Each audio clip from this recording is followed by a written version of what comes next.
I like to make men uncomfortable. I Enjoy making men uncomfortable.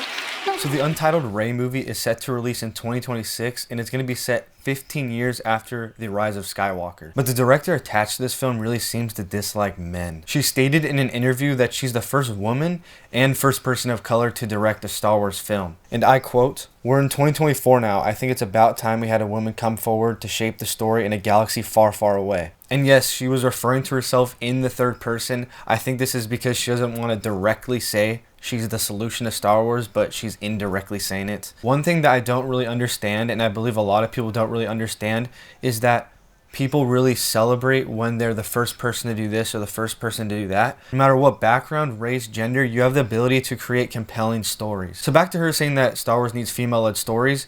I think she totally forgot that the entire sequel trilogy was based on a female character. A whole 10 years, Disney has been focusing on female characters and female-driven stories so they could appeal to women. So much to the point where Rey is considered the most powerful Jedi of all time with zero training and defeating Kylo Ren without even picking up a lightsaber prior to the fight. By the new director saying they need women to shape the Star Wars story, she's totally dismissing the fact that most of the Lucasfilm executives are all females. Lucasfilm has been really focusing on women in power, whether it's in stories and in real life. They even made shirts where it said the Force is female, which obviously is not true. I mean, there's no gender to a Force. There's nothing wrong with women being leaders, and if women have the same amount of work ethic and produce results, then obviously choose her over him. Now, in her defense, the video circulating of her saying she likes to make men uncomfortable in an interview was totally taken out of context, since all of this controversial stuff has been happening with Star Wars in the last 6 months, and since she was announced at Star Wars Celebration,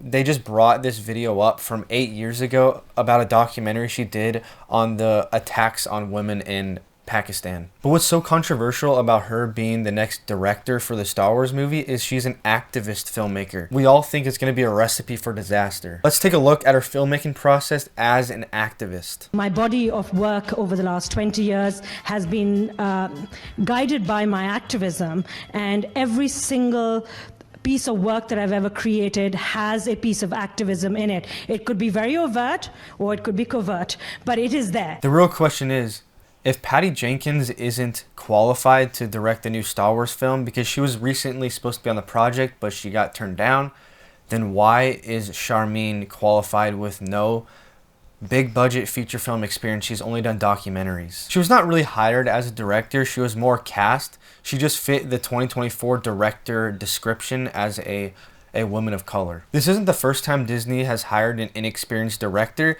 They hired Nia DaCosta for The Marvels, which was a catastrophic failure. Now you might be asking me or yourself, what can Disney and Lucasfilm do to make a comeback in the film industry? It's very simple.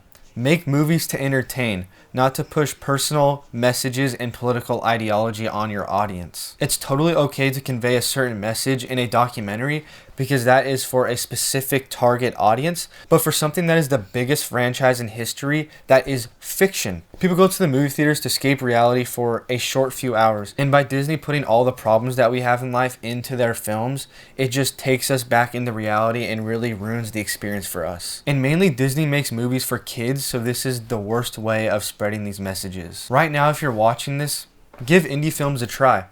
These are filmmakers that really are passionate about their work and aren't tied to corporate greed and these huge companies that want to make the most profit possible. And this might shift your perspective on the film industry a bit. Yes, there hasn't really been any original ideas in Hollywood lately, but if you go to these indie films and these low budget movies, there are original ideas all the time. People just don't see it because they're not popular and they're indie films. Thank you guys so much for watching this video. Hope you enjoyed. I'm a filmmaker myself too, and I'd really appreciate you checking out my Instagram. If anyone ever needs any videos for their business or their story being told through a powerful video, contact me. My Instagram is linked in the description. Thank you so much for watching. I'm gonna do more videos like this. Bye.